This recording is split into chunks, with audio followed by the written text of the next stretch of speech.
The Caldwell Manor Enigma. Fog clung to London that cold January evening, swirling about the gas lamps of Baker Street like slowly coiling incense. I, John H. Watson, had returned from a late call at University College Hospital and was buttoning my great coat when an odd scrap of rumour reached my ears. A country cabman at the cab rank outside Marylebone Station spoke in awed tones of a manor on the city's northern fringe where travellers vanished, doors slammed of their own accord, and a crimson table clock tolled 11 strokes at midnight. The man swore he had driven a pair of amateur ghost hunters that very week. Neither had come back to pay the remainder of his fare. I brought the tale straight to 221B. Sherlock Holmes, however, stood bent over half a dozen test tubes that simmered upon a low Bunsen flame. Pungent clouds of some rare alkaloid drifted about him, and he replied to my animated summary with no more than a non-committal grunt. 3 times in as many days, I ventured new details: the vanished investigators, the shrieking heard at dawn by local shepherds, the locked iron gates mysteriously flung open after dusk. Yet Holmes remained buried in capillary experiments, noting changes of colour within thin glass pipettes, and giving no sign that my narrative reached him at all. Still, the whisper grew. Newspapers that ordinarily would have scoffed at ghostly nonsense devoted entire columns to Caldwell Manor. The estate, it seemed, had belonged to Sir Edwin Caldwell, a once prominent financier whose family line had withered to a single household. 10 months prior, Sir Edwin, his wife, their 2 children, and 2 servants were reported missing. The local constabulary opened inquiries, found nothing but boarded doors, and lacking further evidence classified the affair as an unsolved disappearance. With each unreturned visitor, the legend deepened, until common folk swore Caldwell Manor absorbed souls the way peat absorbs rain. Ordinarily, I would have dismissed it as fireside fancy, yet my long association with Holmes had taught me that the improbable often served as veil to a wholly human wickedness. And so it happened that when a telegram bearing Mycroft Holmes's unmistakable hand arrived late upon a Thursday night, I felt nothing of surprisingly, a quickening of blood. The signal from Whitehall was brief. Rumours surrounding Caldwell Manor intersect sensitive political interests. Immediate investigation desirable. Full discretion. M.H. Holmes, who had barely risen from his lab bench in 2 days, read the line once, folded the telegram with surgical precision, and placed it upon the mantel. "Pack your revolver and a stout pair of boots, Watson," he murmured. "The game, regrettably, is afoot." At dawn, a bleak wind rattled the carriage windows as we trundled north beyond St. Pancras in a hired brougham. Frost silvered the bare hedgerows. Distant factory stacks exhaled sluggish, brownish plumes. Holmes spoke little, hands interlaced beneath his chin, eyes half closed, yet I knew by the quick flick of his pupils that his extraordinary mind was already rummaging through its filing cabinets. The geographical records of Hertfordshire, reports of missing persons, the chemical composition of damp mortar, and every obituary he had ever scanned for the name Caldwell. Caldwell Manor itself sat upon a low rise beyond the village of Nether Stoke, a district whose heaths displayed little but gorse and grazing sheep. As our carriage creaked to a halt before the rust-flecked gates, a sensation altogether different from anticipation oppressed me. The very atmosphere seemed curdled, as though invisible strings pulled at the loose soil and at one's nerve endings alike. The mansion overlooked a crooked avenue of yews and an ornamental pond now filmed by thin ice. A solitary shutter clapped in the wind. Ivy-dead leaf brown clung in ribbons about chimneys rendered black with soot. No smoke rose from those chimneys, nor did any window reflect the dull winter sun. We were met by Constable Barrow, a young fellow whose moustache quivered noticeably as he unlocked the gates. "You'll find the place unpleasant, gentlemen," he warned while shouldering the weight. "We sealed the side door after what we found last week." Holmes offered a curt nod, noting every tremor in the man's voice. "The remains were undisturbed?" "Aye, sir. Inspector Lestrade left 2 men posted until your arrival." Inside the grounds, an avenue of crunching gravel led us to the portico. The front doors, oak reinforced with iron straps, stood half open upon cavernous darkness. Lanterns guttered in the vestibule, casting warped shadows that danced upon cracked green marble tiles. There, beneath a drape of dusty canvas, lay a shape I recognized as the outline of a grand pianoforte. Cobwebs fluttered in the draught. Constable Weaverolder, sterner of jaw, saluted. "The corridor's down that way, Mr. Holmes," he said, voice pitched low as if the walls themselves might overhear. "Your brother's office advised we not shift a stick till you'd seen for yourself." We followed him by lantern light along a narrow service passage. The air grew colder, carrying the unmistakable ammoniac tang of decomposition long completed. At last we reached a low arch bricked in hastily with mismatched stones.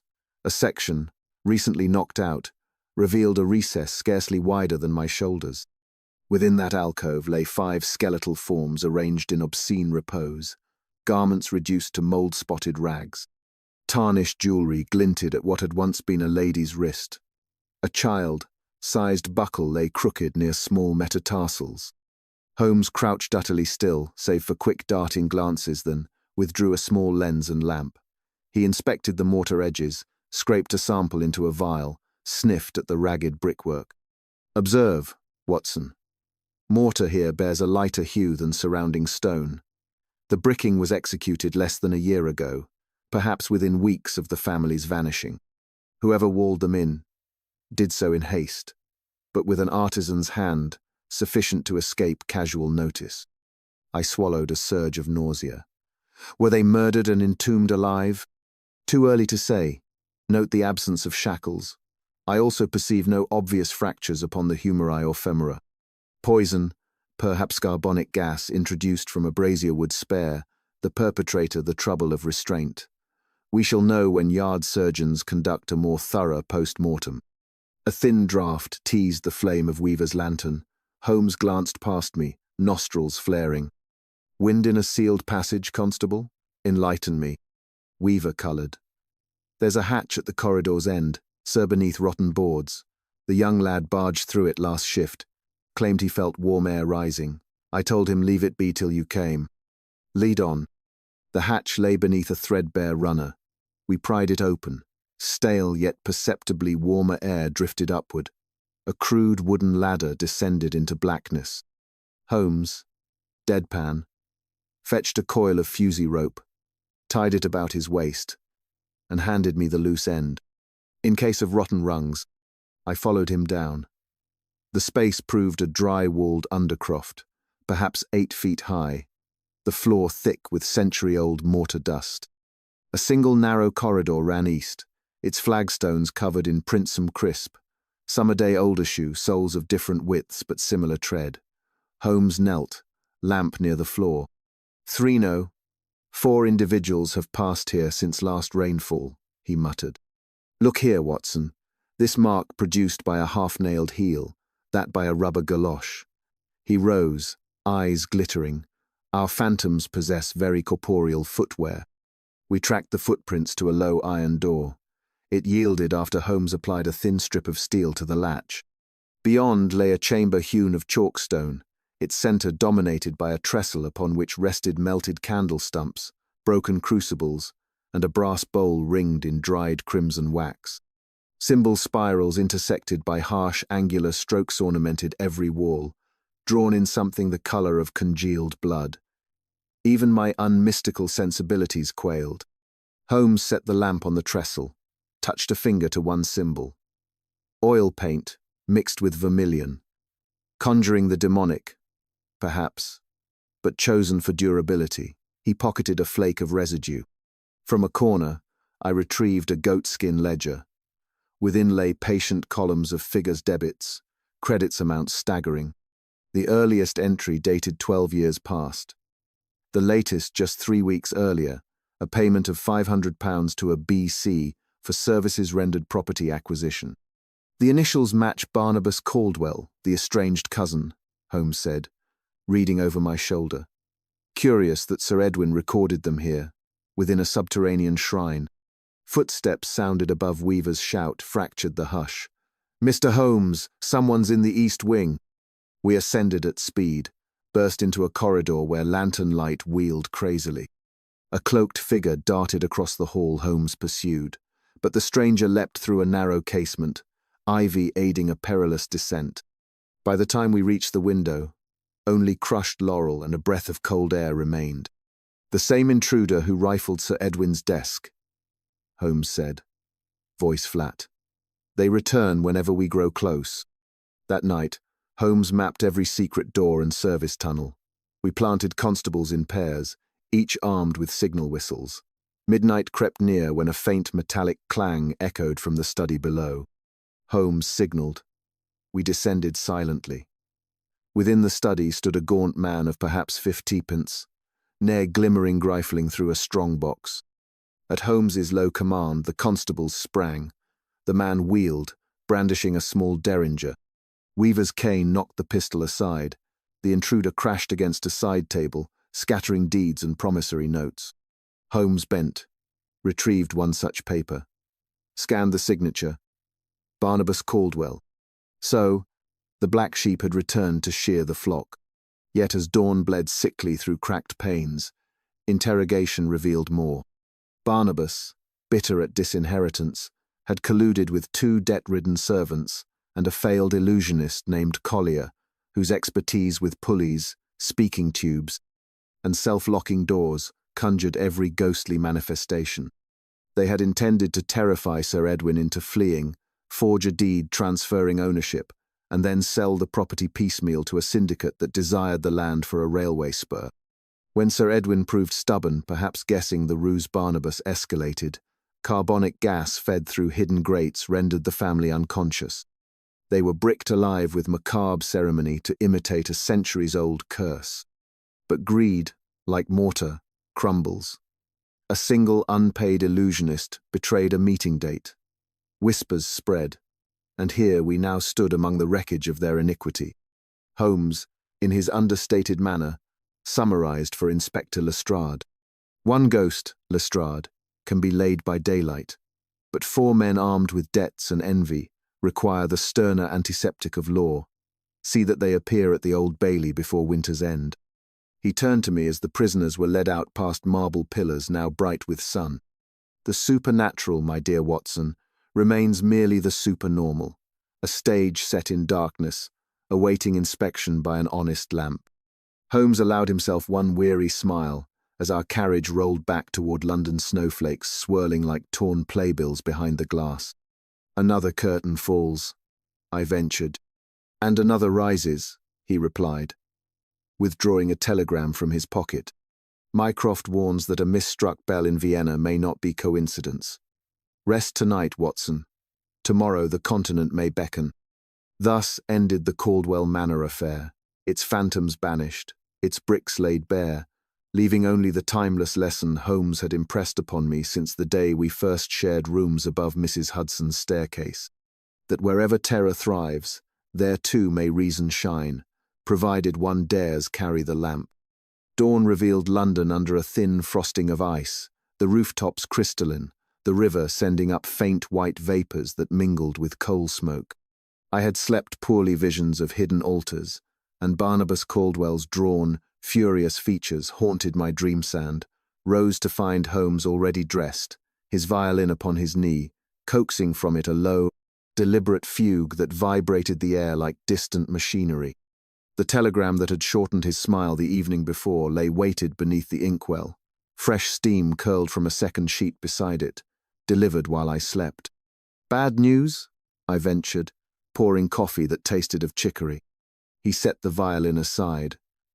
"Merely confirmatory. The misstruck bell in Vienna has sounded thrice more, all at noon, but every strike numbered 11. Paris reports identical episodes at Gare de l'Horloge. Trieste records a harmonic stutter from its harbour light. Mycroft believes someone has copied Thorne's resonance array." His long fingers tapped the table. Barnabas was but one claw of a many-taloned hand. I frowned, recalling the brass coil we had discovered in Caldwell's vault and the ledger's last payment to B.C. "You suspect an international conspiracy?" "I suspect a syndicate that traffics in dread monetizing superstition, manipulating public clocks, perhaps even maneuvering stock markets by sowing panic. He passed me the newest telegram. Confirmed. French ministry posts found star, coil device, snake, hourglass sigil. Austria. Received threat letter, quoting 11th stroke. Context. Political. Urgent. MH. Holmes rose in a single fluid motion. Pack lightly. The night ferry for Calais departs at 7, and we must consult Inspector Élodie Marchand by breakfast tomorrow. Thus, 24 hours after Barnabas Caldwell clanked into his cell, we stood on the wind-lashed deck of the Victoria, spray slapping the rails, Dover's chalk bluffs dwindling astern. Holmes produced from his great coat pocket a slim notebook of India paper, and for the better part of the passage he wrote in brisk shorthand, building a comparative index of bell tower mechanisms across Europe.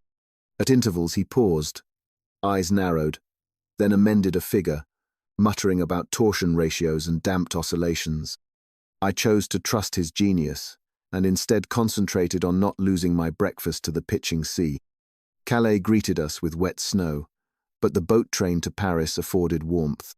By the time we rattled beneath the iron lace of Gare du Nord, evening had fallen.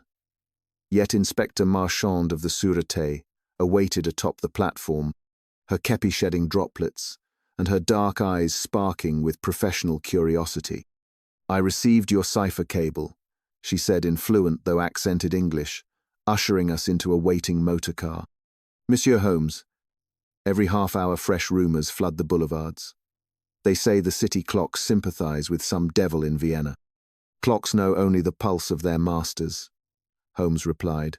"Show me the device your agents seized." Within the Ministry of Posts, a junior engineer produced a wooden crate packed with straw.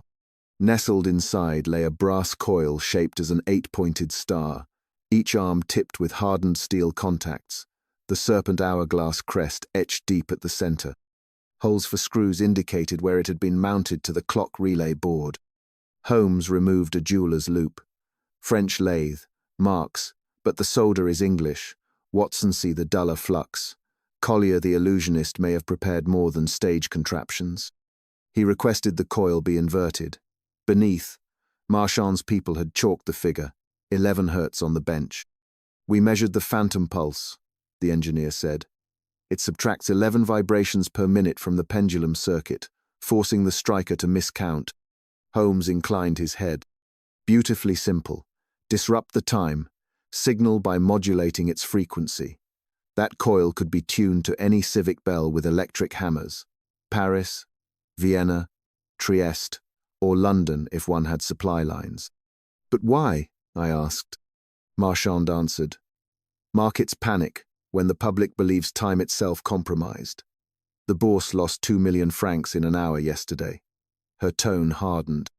"And there is political capital in making governments look incompetent." Holmes traced the serpent emblem. "The Brotherhood of the Broken Dial-Thorns fraternity has disciples." We followed Marchand across rain-smeared boulevards to Rue Saint-Martin, where the vanished metalsmith F. Laforge kept a workshop. Cold ash filled the forge. The anvil lay overturned. Holmes searched until he uncovered a hidden drawer beneath a stack of crucible molds. Inside, a freight manifest for a cargo steamer, La Dame des Ombres, sailing from Le Havre to Alexandria on the 1st of February. One crate marked pièce d'horlogerie. On the reverse was scrawled a single word in hurried English. Pendulum, Eclipse. Holmes folded the sheet. Someone intends to export this mistime engine to Egypt Prime Territory for colonial unrest. Marchand exhaled white breath. "France lacks jurisdiction upon the Nile. You must stop it before the ship sails." Holmes glanced at his pocket chronometer. 60 hours remain. We require, firstly, a map of European telegraph relays. Secondly, a ticket on tonight's Orient Express to Vienna. The great train lurched out of Gare de l'Est under blankets of fog. Crystal lamps glowed within our mahogany compartment, making brass fittings gleam. Holmes spread the telegraph map, a spiderweb of lines connecting cities, each node host to a master clock. He circled Paris, Vienna, and Trieste, then drew a sweeping arc. "Note the interval between bell anomalies. roughly 800 kilometers and 11 hours apart uniform velocity, as if our conductor travels aboard rail lines, installing coils en route. And Vienna next, I mused, eyeing the elegant sweep toward the Austrian capital. Quite. If they maintain schedule, a second coil will be planted at Stephansdom before tomorrow noon. We dozed fitfully. Somewhere past Strasbourg Holmes roused me. Listen. From the corridor came a faint metallic scrape steel against brass. He motioned silence, opened the compartment door a crack. A shadow moved at the far end, fiddling with the latch of the telegraph closet reserved for wireless dispatches. Holmes slid into the corridor, feet silent on plush runner. The shadow heard, bolted.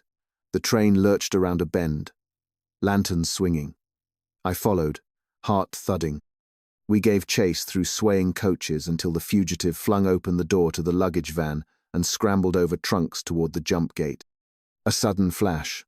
He hurled a small phosphorus bomb. Smoke filled the aisle, choking acridity.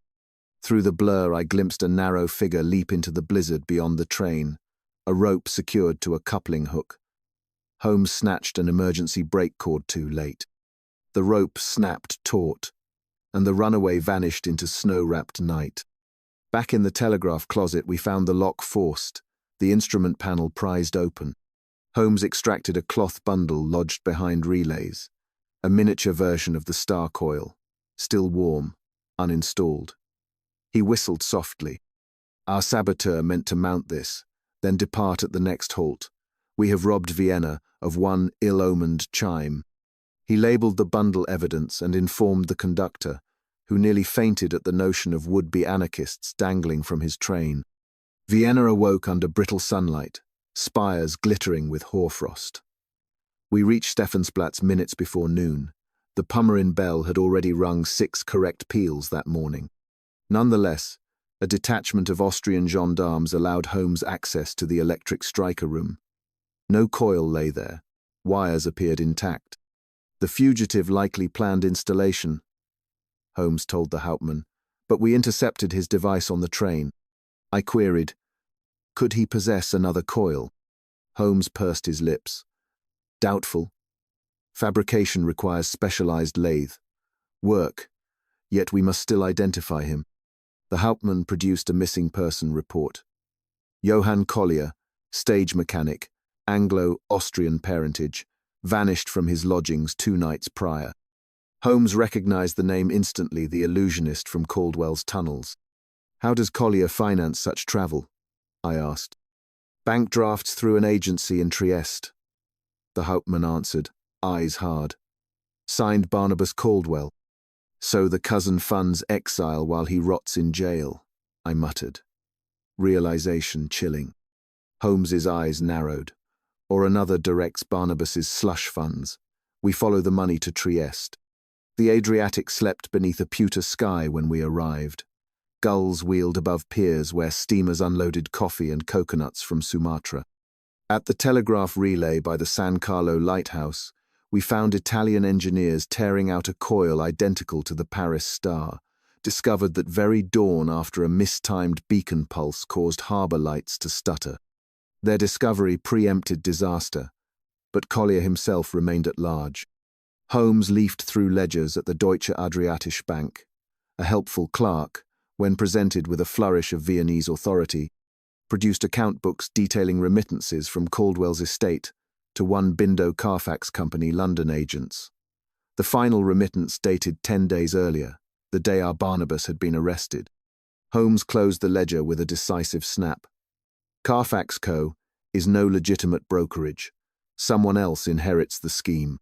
At that moment, a boy in dock uniform approached, cap in hand, offering a sealed envelope addressed in hurried French to Monsieur Holmes. Investigator Britannique. The message consisted of 2 lines. Pendule Eclipse, loads tonight at 23. 0. If you value Empire's heartbeat, meet me alone beneath Molo San Carlo light, 3rd arch, 22:30. Signed simply, F. L. Laforge, Holmes murmured. Our vanished coppersmith. Come, Watson. The night grows interesting. Wind-whipped salt spray beneath the lighthouse's broad orange beam. We stepped into the archway's gloom. Footsteps echoed somewhere ahead. LaForge emerged, collar up, eyes wild. I forged the coils, he whispered in French, but they will silence more than bells. Collier serves a darker patron, a society they call Pendulum Eclipse. The final device sails with La Dame des Ombres, not for Alexandria, but for Port Said, thence by caravan to Jerusalem. They claim when the 11th stroke conquers the 12th upon the world's sacred meridian, thrones will fall. Holmes said quietly, "Why betray them now?" LaForge's breath plumed. Fear. They murdered the Italian agent, who transshipped the first coils. I saw the body lowered into the harbour. Holmes asked where the crate waited. LaForge pointed across water to a warehouse whose windows glowed. Collier loads it now. A revolver cracked. Sparks burst above LaForge's head. We hurled ourselves behind a stone pier. Collier, atop the seawall, fired again, then sprinted along the parapet. Holmes gave chase, I beside him. Collier vaulted crates, slid down a mooring rope onto a tartana, and kicked off toward the steamer channel. Holmes, undeterred, commandeered a police launch, and soon we roared after the fleeing dinghy, its hull knifing phosphorus wake. Moonlight lit Collier's profile as he turned mid-channel. Pistol flashing. Bullets whined across iron plating. Sparks flew from the wheelhouse. Holmes swung the launch to port. I returned fire. Collier's dinghy yawed. He slumped, wounded, and the boat luffed into a buoy. We hauled him aboard, blood seeping through his overcoat. Between gasping breaths he spat defiance. Too late. Pendulum Eclipse already set sail. LaForge's tip proved accurate. The steamer La Dame des Ombres cleared the outer mole, smoke pouring from twin stacks, bound for Levant waters. Holmes glanced at Collier, then at the shrinking silhouette of the ship. We cannot overtake that vessel with a coastal launch. Collier smiled through pain. Your empire's clocks will bleed beneath desert stars, Mr. Holmes. Holmes bound the wound with efficient hands, then addressed the harbour master now scampering aboard. Signal the Adriatic Squadron. That steamer carries contraband ordnance intended to disrupt international navigation. Detain her at Dubrovnik. Although naval cutters swiftly intercepted La Dame des Ombres, her hold contained only ordinary machine parts. The marked crate had been off, loaded at Split during a pre-arranged coal stop. Days of frantic cables followed, until intelligence from Ragusa placed the crate on a Montenegrin mule train headed east towards Salonika. Holmes studied rail timetables and Ottoman border permits until dawn etched the horizon. At last he leaned back in the iron bedstead of our Trieste pension. A serpent rarely slewed but once, Watson. Somewhere along this crooked route, an invisible head directs operations. We must anticipate rather than chase. He opened Barnabas Caldwell's ledger to its final payment, £500 to BC. Services rendered property acquisition. In microscopic annotation, Sir Edwin had added, Carfax to handle transfer at Meridian House. Meridian House, Holmes repeated. Not a property I recognize in London registries. I fetched a gazetteer. No such address marked the metropolis. Holmes half smiled. Because it lies not in London, but in Greenwich Village itself, masquerading as an astronomical charity. Watson, we go home. Back in London, frost still glittered upon slates, yet the air tasted of thaw, January relenting. Mycroft met us in a draughty committee room off Whitehall, where maps littered a walnut table like battle plans. He confirmed that a disused warehouse on the Isle of Dogs, rented under the alias Meridian House Trust, had recently received a consignment from Montenegro, large crates labelled clock components. Royal Engineers stood ready to breach, but Holmes requested an hour's reconnaissance. We crossed the Thames by barge and slipped through disordered dockyards until Meridian House loomed, corrugated, iron sides, soot, streaked roof lights. From a skylight we peered down at a monstrous assembly, A brass pendulum the height of two men dangled above a lead-lined cauldron. Concentric star coils wired to dynamos encircled the pit. Workmen in rough coats adjusted gears under the eye of a woman in grey surgital, proud-backed, her dark hair bound in a scholar's knot. Holmes whispered. Arabella Redfern Barnabas's elder sister, Cambridge mathematician turned polemicist. She vanished from academia the year Thorne's papers leaked. At that instant Arabella gazed up. Our eyes met. Hers flared with recognition. She snapped an order. Engines coughed, workmen scattered, locking blast, doors. Holmes and I swung through the skylight, slid down gantry cables. Arabella retreated to a control dais, fingers dancing over rheostats. The great pendulum shuddered.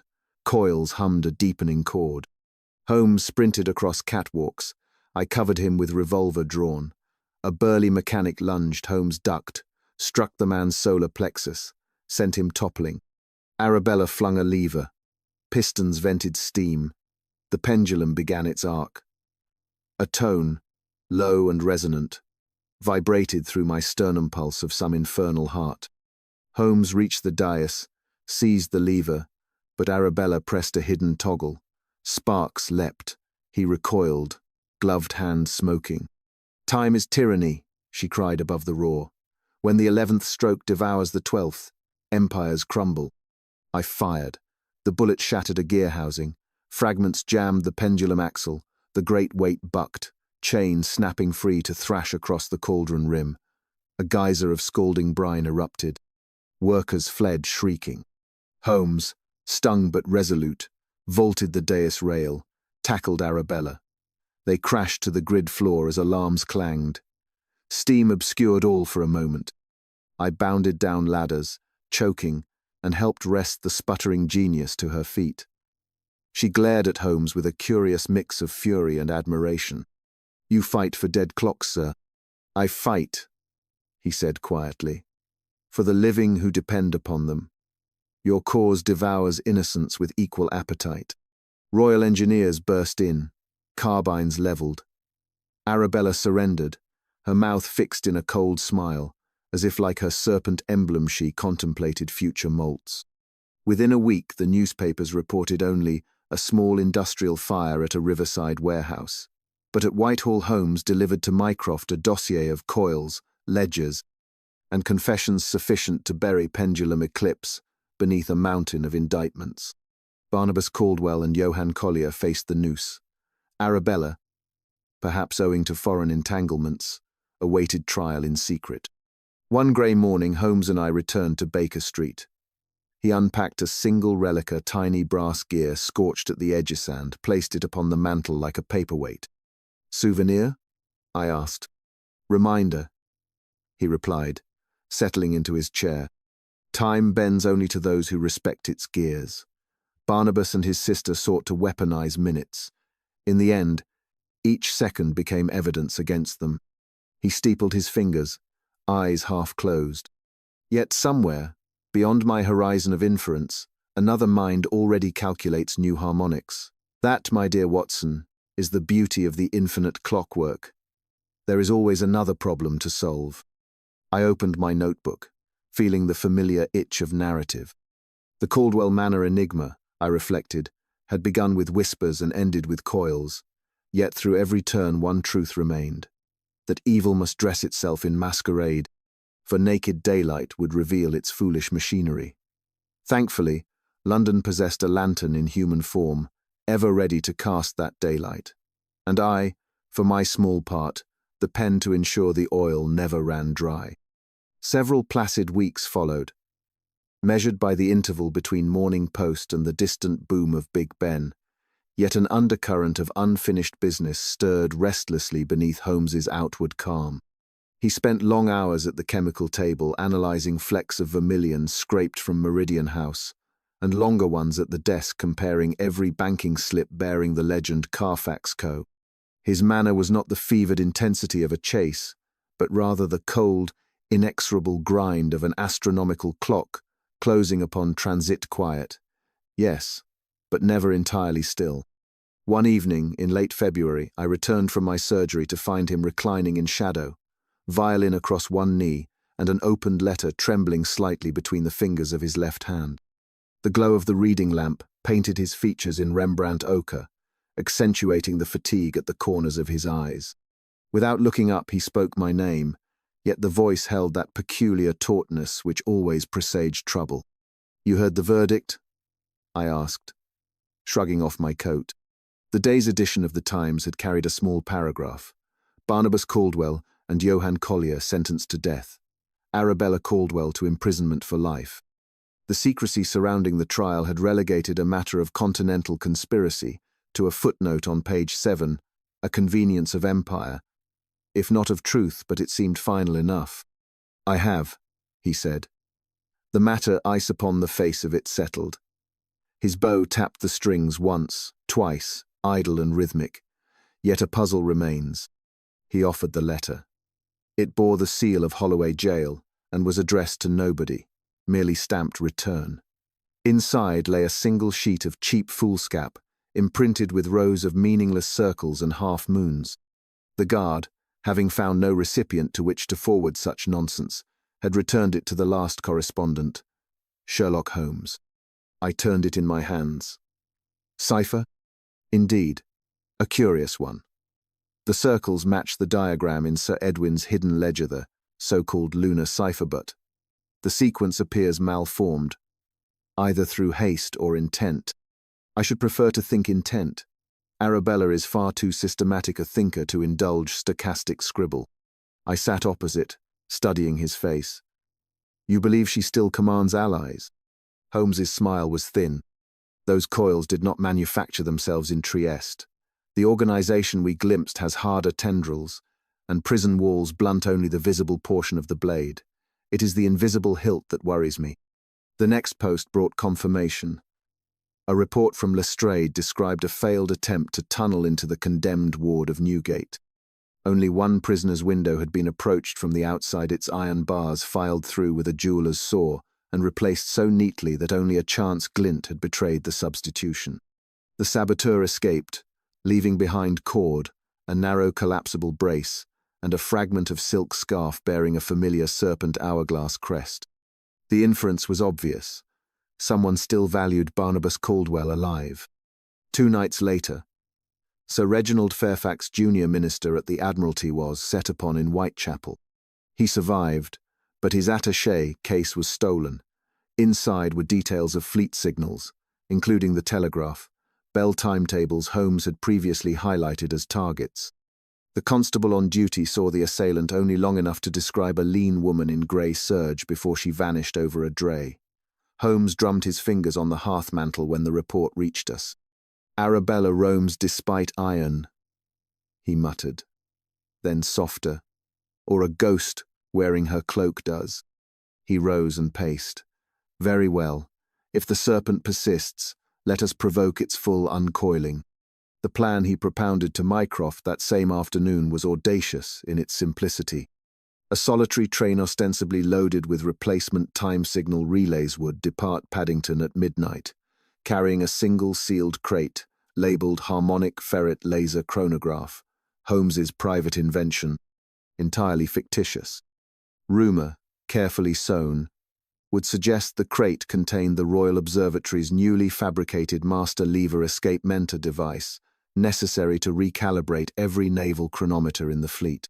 Were Pendulum Eclipse still extant, it must strike, and strike swiftly, to possess or destroy that cargo. Mycroft approved with a single arched eyebrow, a gesture of reluctant fraternal admiration. The War Office contributed a dozen plain, clothes sappers under secret orders. I accompanied Holmes as medical officer, though I would have followed him into Hades armed with naught but my fountain pen. The special goods wagon rolled out at 7 under a moonless sky, its single lamp blacked, its route charted for an empty siding near Didcot. Snow began falling silent whirls, drifting past lanterns as though time itself scattered petals to mark the path. We rode in the guard's van, shivering. Holmes crouched beside the crate, held together by dummy rivets that could be parted at a touch. Inside rested only straw sacks and a nested pair of brass cymbals wired to a battery enough to create the hum of heavy machinery for any eavesdropper. Through a peephole, he watched the corridor. Minutes passed with only the clack of rails. At 1:14, a faint vibration different from wheel. Noise shivered through the floorboards. Holmes stiffened. I laid a hand on my revolver. The opposite sliding door, which I knew to be bolted from without, shifted inward by a fraction. Then came the squeal of a steel hook, and the door slid wide, revealing a figure in railway porter's uniform and lantern shuttered. The face beneath the brim was unmistakably feminine, eyes glittering with manic light. Arabella Caldwell stepped forward, pistol leveled. "Hands visible, gentlemen." Her voice quivered with strain but not fear. Holmes lifted empty palms. "Ingenious, Miss Caldwell. I did wonder how steel bars failed to contain you. A strong mind finds allies among weak jailers," she replied, eyes never leaving us. The serpent sloughed skin after skin. Behind her, another form clambered in slighter, hooded, carrying a satchel that clinked ominously. Holmes's gaze flicked there and back like a pendulum. "Time-fuse grenades, I fancy," he remarked, ashamed to waste them on straw. Arabella's brows knitted uncertainty, and Holmes seized the moment. He stepped sideways, feigning collapse. I sprang left, drawing my Webley, and the concealed sappers burst from the roof hatch, ropes dropping like thunderbolts. In the melee, Arabella fired, grazed my shoulder. Her accomplice attempted to ignite a charge, but a sapper's rifle butt sent him sprawling. Holmes wrestled the pistol free. Arabella struggled, swift and vicious, but was overmatched by weight of numbers. Within minutes, both conspirators lay in irons, lanterns illuminating pale steam from their labored breaths. Blood soaked my sleeve. Holmes bound it with the silk scarf confiscated earlier. "Merely a furrow," he said, expression unreadable. To Arabella, he added, "Genius deserves a nobler application than detonating illusions." Her reply was a whisper. "Empires deserve crumble for what they extract." Then she sagged. Exhaustion. Overwhelming defiance. We signaled the driver. The locomotive hissed to a halt near a copse, where waiting drays spirited prisoners toward London behind shuttered curtains. Snow muffled everything. Even the pistons seemed to breathe quieter once danger passed. Back in the guard's van, Holmes opened the false crate and stared into its straw-filled emptiness, as if contemplating a philosophical abyss. "So ends Pendulum Eclipse," he said. "A society devoted to unhinging man's collective metronome felled by a single empty box." I winced as the cold found my wound, yet managed a smile. "Symbolic justice." He settled onto a coil of rope, eyes distant. "Yet we have not answered the fundamental riddle. Why 11 strokes? Why not 10 or 13? I quoted his own earlier dictum. "Because 11 marks the liminal too late for evening's comfort, too early for dawn's rescue, a symbol of being out of step." Holmes hummed, neither confirmation nor denial, and lapsed into thought that carried him all the way back to Paddington, where Mycroft's people whisked us into a motorcar bound for Whitehall. My shoulder received surgical attention.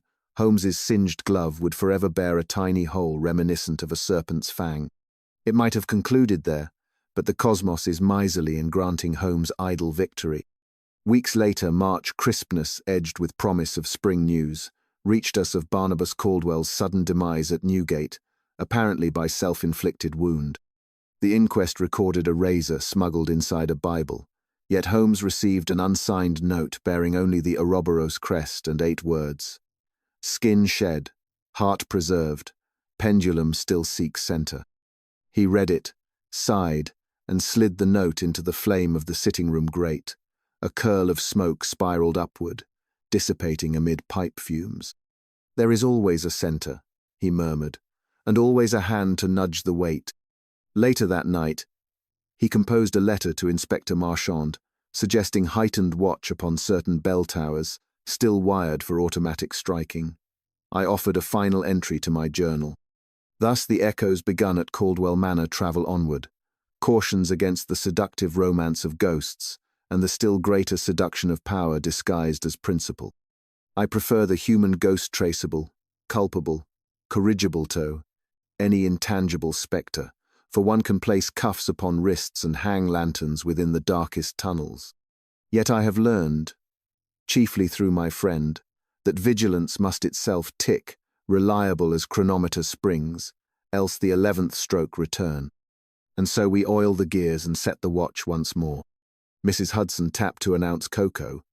Holmes, half-smile absent but content, reached for his violin. The opening bars of Lascia Chio Pianga drifted through Baker Street, not mournful but reflective, and London outside resumed its ceaseless, comforting rhythm 12 proper strokes at midnight, chimed by a bell that, for now, no longer feared the snake-devouring time. The lull proved brief. Barely a fortnight after Barnabas's oblique suicide note, March sunshine bleaching the grime from even Whitechapel's bricks, a small square parcel arrived addressed to Holmes in a hand neither of us recognized. Inside rested an ornate watch fob of damascened steel, its face absent, interior gears frozen at the mark of 11. Beneath lay a folded slip. The pendulum no longer seeks center. The center has come to the pendulum. That same morning an alarming cable arrived from the Foreign Office in Cairo. The chronometer at the Khedivial Observatory had tolled 11 strokes at local noon, unsettling commerce along the newly nationalized telegraph line, stretching into the Sudan. The colonial governor, fearing sabotage, requested immediate assistance quietly, for reputation's sake. Holmes read both messages, then, with uncharacteristic abruptness, closed his violin case mid-arpeggio. Pack tropicals, Watson. We go where the Empire's shadow meets the midday line. His tone brooked argument, neither from me nor from my half-healed shoulder. Mycroft arranged passage through Malta on a P.O. steamer, the Gloriana. The voyage south proved a persevere shimmering blue sea, its beauty marred for me by the incessant throb of the ship's engine and by Holmes's silence. He studied sextant tables, examining how longitudinal discrepancies might amplify navigational error if timed to the wrong meridian. A bell out of place at Greenwich is nuisance, he remarked one sultry dusk. But a bell out of place at the very doorstep of Mecca may move armies. We disembarked at Alexandria, where heat slapped like a smith's hammer. From there, a narrow-gauge railway conveyed us east along the coast. Dusty villages, distant minarets, the unmistakable profile of Crusader forts crumbling under desert winds. At each station, Holmes inquired after shipments addressed to the fictitious charity Meridian House Trust, discovering that crates bearing that mark had indeed cleared customs 2 days prior, destined upriver for a private expedition registered under the name Emery Co. I recalled the alias from Barnabas's ledger, a shell entity buried 3 layers beneath Carfax Co. We chartered a river steamer up the Nile, a vessel whose paddle wheels churned muddy water beneath flapping awnings. There, near Beni Suef, we overtook a strange convoy upon the opposite bank. 6 covered barges lashed together, guarded by men in European dustcoats rather than local galabeas. Holmes signaled our captain to maintain distance while the sun declined into a molten disk. That night, moored in reeds, we watched lantern light flicker upon the barges until, shortly before midnight, one from their company slipped aboard a dugout canoe and paddled across toward our anchored craft. Holmes insisted on receiving the visitor alone on the forward deck, while I kept revolver ready behind a coil of rope. The canoe glided soundlessly. A figure emerged. Laforge, the French metalsmith, features gaunt from days under Egyptian sun.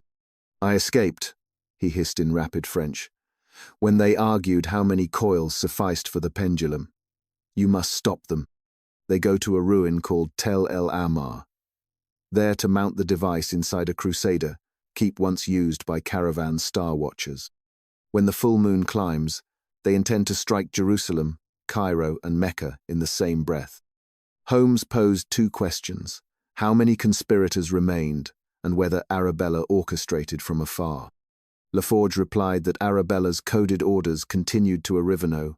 One questioned her authority, and that a German engineer, Herr Selig, had replaced Collier as chief mechanic. We gave Laforge water and safe berth. Before dawn we slipped lines, steaming in pursuit. The river narrowed, palm groves surrendered to tawny desert. Eventually our steamer could go no further. We hired camels and provisions, Holmes plotting bearings by sextant, while I tried not to disgrace my cavalry background atop an ill-tempered dromedary. By twilight, the masonry relics of Tel El Amar rose ahead, twin towers, their stunted silhouettes now stark against violet sky. We tethered mounts in a wadi and climbed unseen. Through a breach in the curtain wall we beheld the conspirators laboring under moonlight, coils already wired to a mammoth copper pendulum suspended from a Gothic arch. Cables snaked to battery crates labelled in Cyrillic gift, perhaps from sympathizers beyond the Danube. Herr Selig barked orders, sparks showered as contacts were tested. Holmes whispered. They timed the operation to coincide with Alat, Al-Kamarthe, rising of the moon's 11th day. They mean the symbolism literally. He produced a small box from his satchel and induction coil of his own, wound to the inverse frequency. If I swap this into their circuit, they strike silence only upon themselves. We crept closer along a parapet, wind-whipping cloak and burnous. Laforge's directions proved invaluable. He pointed out a maintenance ladder, half hidden. Holmes descended cat-like to the dais. I provided covering aim, heart clanging worse than any out-of-tune bell. He knelt, tools flashing silver. At that instant Herr Selig turned, spotting the intruder. He shouted, "Armed guards, unslung rifles." I fired, striking a lantern that exploded in blinding glare. Chaos erupted shots, shouting in German and French, men scattering as falling oil set tarpaulins alight. Holmes completed the swap, then bounded toward a side arch. I scrambled down as bullets spanged off limestone. Flames licked the pendulum's chain just as Selig hurled the master switch. Instead of a deep harmonic boom, a shrill discordant shriek wrenched the air metal, protesting, resonance folding back upon itself. The great copper weight vibrated, liquefying solder joints, then crashed free through the wooden dais, toppling battery crates. Acid hissed, coils spat, and the improvised temple collapsed in a roar of sparks. We ran until our lungs burned, diving behind ruined masonry as a final detonation stitched the sky with orange. Ragged silhouettes fled into dunes, some dropped weapons and cried for mercy. When heat haze subsided, the arch that had supported Pendulum Eclipse's culminating weapon lay in flaming ruin, the coils melted into grotesque starbursts. Holmes brushed dust from his lapels, face aglow in eerie light. Thus they strike themselves 11 reversed upon its maker. Before dawn, colonial troops, summoned by heliograph from the Nile station, rounded up survivors, among them Herr Selig nursing a shattered hand. By midday, telegraph cables confirmed no anomalous bells tolled across the Levantine corridor. Empire's heartbeat continued unperturbed. We delivered Laforge into French custody at Port Said under Marchand's grateful watch. He would testify, earn clemency, and perhaps one day rebuild honest lanterns rather than star coils. Arabella, notified of her fraternity's collapse, attempted escape from Holloway, but was discovered mid-tunnel, her resolve finally outpaced by stone and steel. Mycroft arranged quiet transfer to a secure facility where even sympathetic jailers feared to aid her. Weeks later, back in Baker Street, I found Holmes staring at that damascened watch fob still fixed at 11. He had prized away the blank face to reveal a mirror hidden inside a mirror, meant for signaling across corridors perhaps. I watched him polish the glass, then set the broken gear upon the mantel beside it. There, he mused, a souvenir from both ends of the pendulum. I poured 2 whiskies. Do you believe them finished? He smiled, neither triumphant nor grimmily satisfied that an equation balanced, at least for now. I believe time itself is not so easily weaponized, my dear Watson. It resists.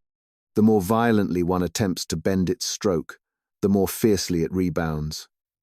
We have merely proven the resilience of clocksand, I hope, of men.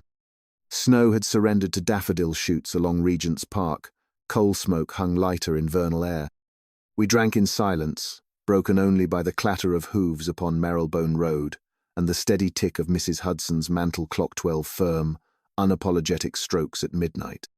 Hours later, I completed my final line, and thus the Caldwell serpent, chasing its own tail, devoured itself upon the anvil of 11, yet left behind scales enough to remind us that vigilance, like a well-wound watch, must ever be kept.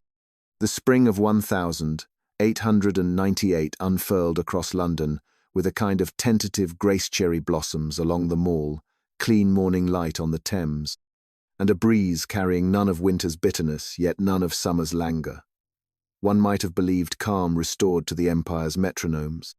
Indeed, for several weeks the standard telegraph pulses from Greenwich arrived without aberration.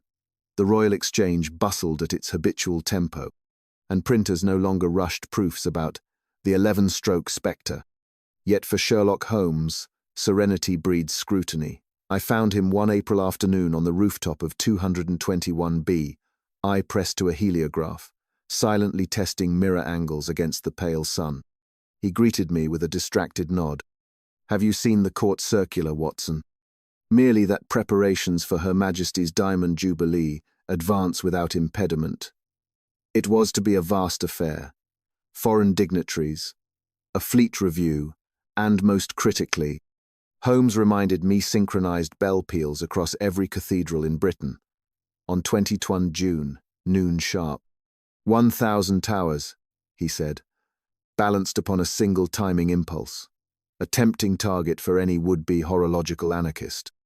I confess my heart sank. You suppose Pendulum Eclipse capable of resurgence so soon after its ruin? Holmes set the heliograph aside.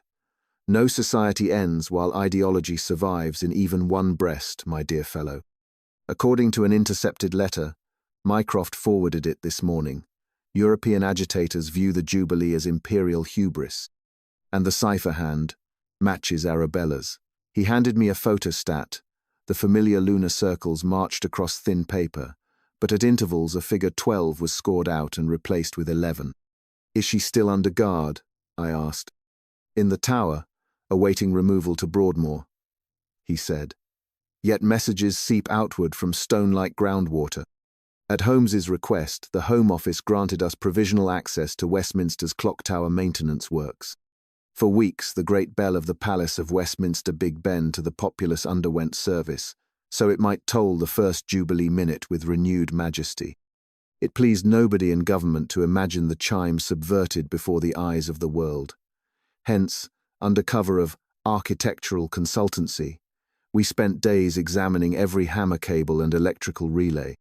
On the third inspection I discovered, wedged between two joists, a spool of copper wire unlike the standard gauge. Holmes traced it to a contact concealed beneath the striker plate. The free end terminated in a coil barely bigger than a half-crown, etched with the serpent hourglass. He severed it, coil in hand, and fixed me with a bleak smile. Our revenant slithers again. We informed Chief Inspector Walters of Special Branch, who sealed the tower. That evening, Holmes dissected the coil. Unlike previous models, it required no battery, harvesting kinetic energy from each minute vibration to charge an internal capacitor. Given hours of tremor, it would produce a disruptive pulse at noon, precisely compromising not only Westminster, but feeding false timing into the post office circuits that served half the realm. "Elegant," Holmes admitted, begrudgingly. "And more efficient than Collier's star coil, our adversary evolves." We questioned every workman granted tower access. Most had unblemished records, yet one, a certain Frederick Lane, had falsified credentials. Search of his rented lodgings uncovered nothing save a tattered engineering manual and a Serbian English phrasebook. Holmes, examining the pages, noted greasy residue. Heating it over a spirit lamp revealed hidden notations in lemon, juice ink addresses of Bell, towers from Liverpool to Canterbury. Lane, however, had vanished the night before the coil's discovery. His flight vexed Holmes, but an idea seized him. Our serpent prefers high towers. Where next does he strike? He cannot resist St. Paul's the loudest peal after Westminster. We relocated to the cathedral, lurking among masons and bell hangers. 3 days of vigilant tedium passed. Lane did not appear. Instead, at vespers on the 4th evening, an elderly verger produced a battered Brownie camera found behind a hymnals cabinet.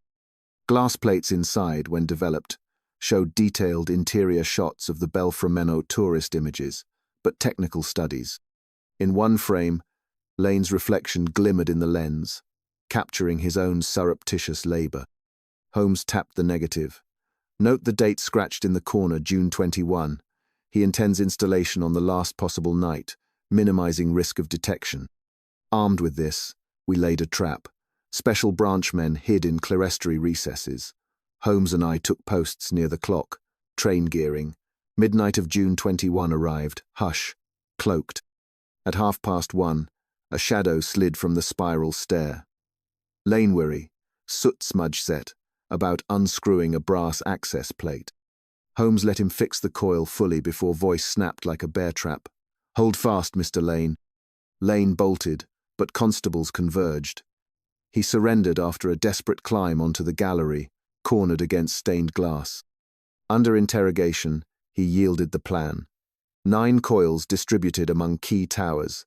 Time to introduce accumulating drift, culminating in an empire, wide 11, stroke catastrophe. His handler?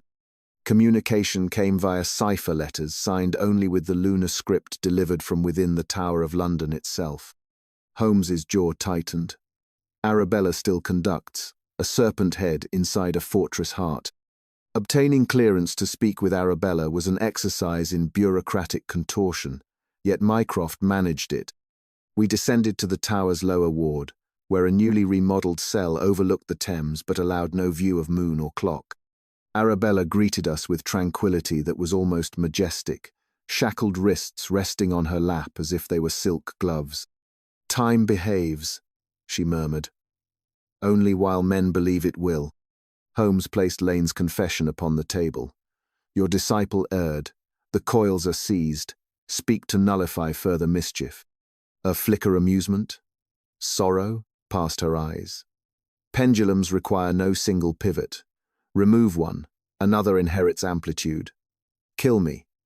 Coils will bloom elsewhere. You mistake mechanics for motive." Holmes's response astonished me. He produced from his pocket Sir Edwin Caldwell's corroded watch, fob, still frozen at 11. "I prefer truths to motives. Truth 1, your ideology publishes nothing but death. Truth 2, your enterprise ends. The Jubilee will chime 12.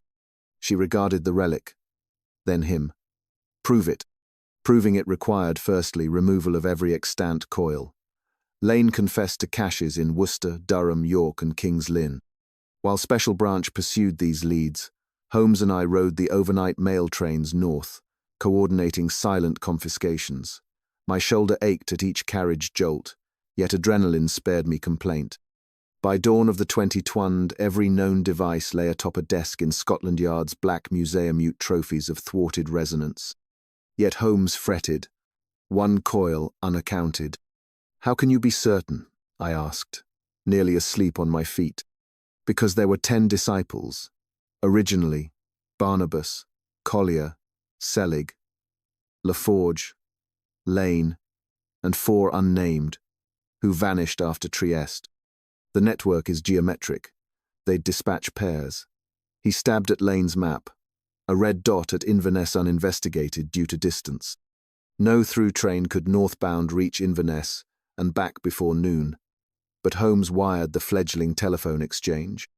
"Instruct the Burgh constable to cut power to the cathedral clock's electric hammer circuits until further notice." Barely 15 minutes later came the reply. "Circuit already isolated due to fault-found coil in relay." Purport sabotage? Holmes permitted himself a rare exhalation. "Now we have them all." Jubilee morning dawned opalescent blue, flags unfurled above Whitehall, crowds throated cheers that echoed like surf. Holmes and I stood atop St. Paul's southwest tower with Chief Inspector Walters, a direct telegraph to Greenwich ticking beside us. The official pulse would transmit precisely at 11:50, 9:45. Each tower, wired or hand-rung, would strike at noon unified.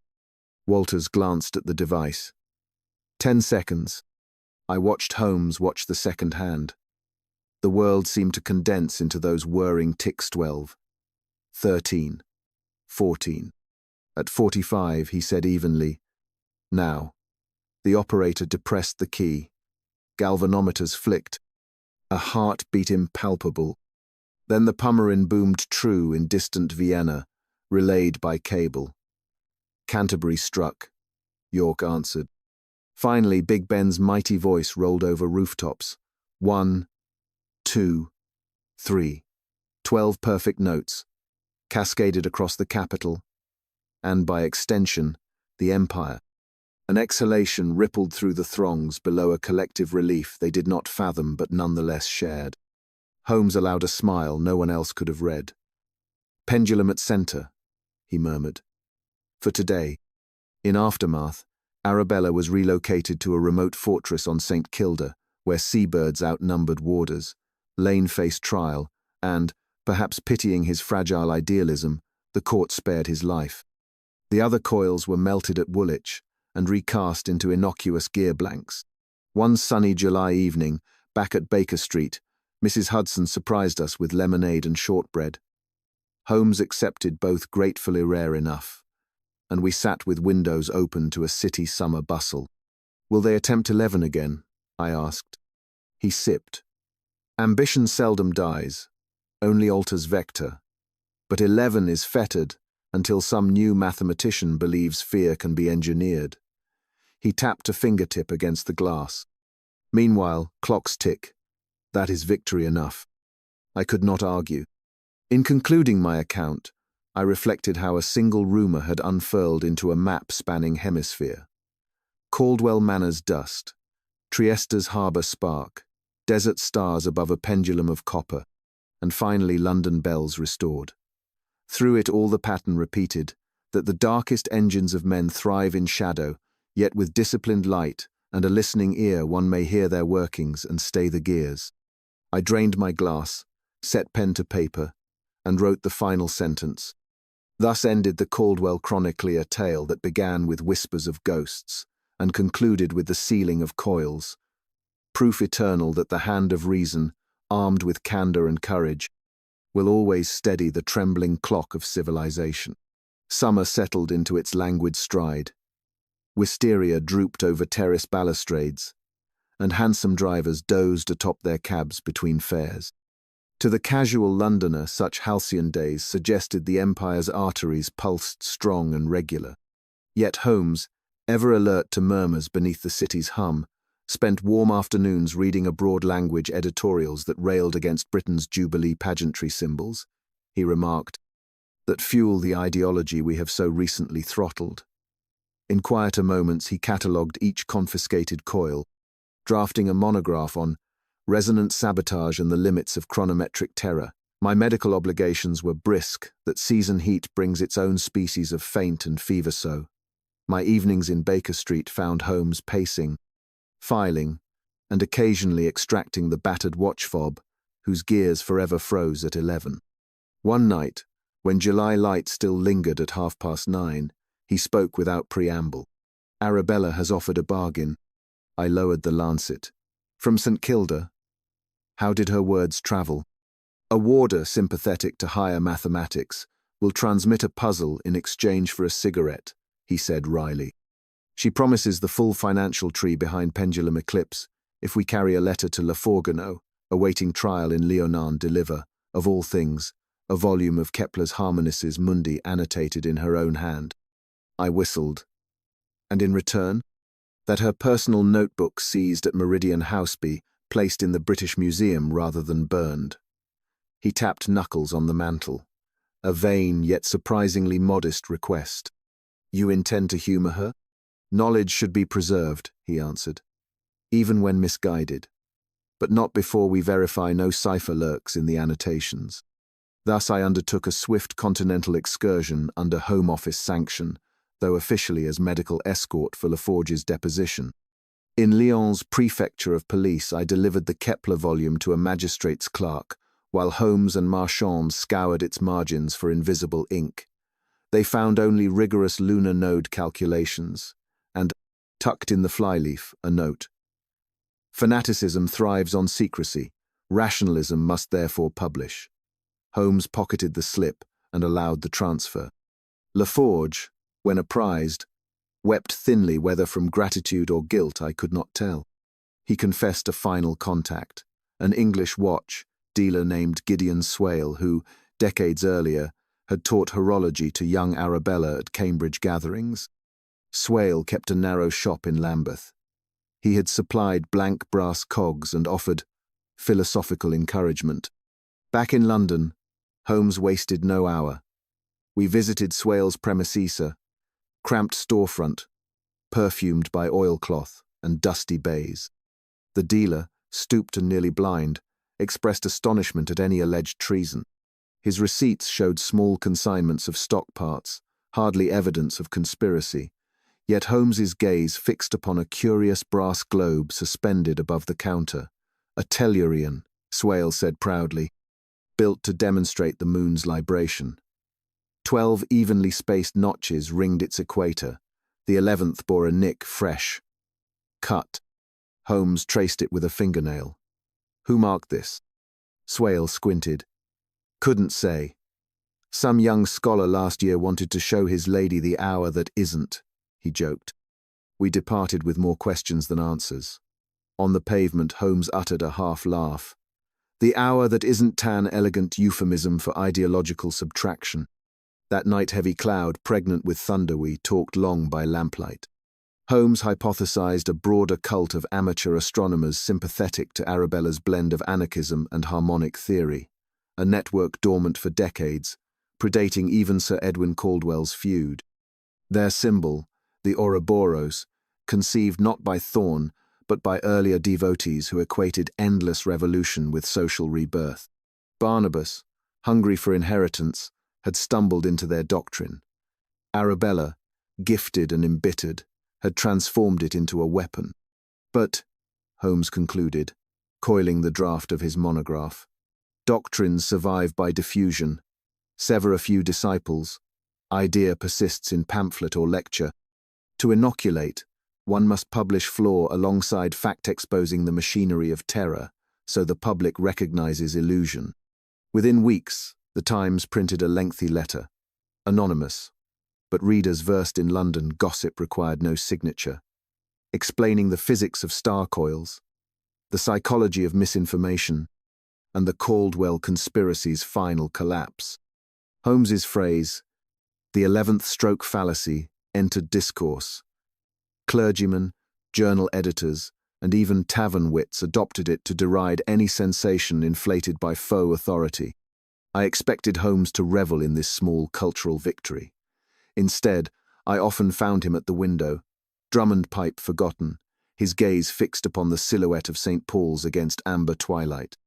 Perhaps the mental residue of Arabella's ideology, its clever overlay of mathematics upon resentment, troubled him more than he let on. Late August rain battered the panes. We sat with brandy, silence companionable. You fear a resurgence, I said. Inevitable, he replied. Yet we have armed society with skepticism. 11 strokes may ring again, but ears, one hopes, will count. He paused, striking match to pipe. Besides, the game renews under other guises. A Miss Violet Hunter seeks help regarding an odious employer's demands for copper-coloured dresses. The familiar gleam lit his eyes. Will you accompany me to Winchester, Watson? I laughed. Gladly. Though do promise no pendulums. Only the ordinary swing of human folly, he said. Far more predictable. I rose, diary already plotting rail times. Before retiring, I glanced once more at the mantel. The broken watch fob caught candlelight, still locked at 11. Yet beside it, Holmes had placed the single coil removed from Westminster, a relic, now rendered harmless by severed leads. Between the two objects lay a gap wider than inches. The gulf, perhaps, between fear and understanding. And so the season turned. Bells across England kept proper hour. Jubilee banners came down, and a crisp October wind chased away memory of summer conspiracies. In my notebook I penned these words, the final I shall set under the Caldwell heading. Time, indifferent itself, becomes tyrant only when men appoint it so. In exposing the architects of falsehood, be they creaking floorboards at a deserted manor or brass coils on a cathedral clock, Sherlock Holmes restored not minutes alone but confidence. That reason may still outpace the hiss of superstition. The watch fob ticked no more, yet its silence, paradoxically, marked the triumph of accuracy. And somewhere beyond our lamplit rooms, new puzzles queued upon the horizon, awaiting the uncompromising ear that would hear in their discord not doom, but a call to investigation.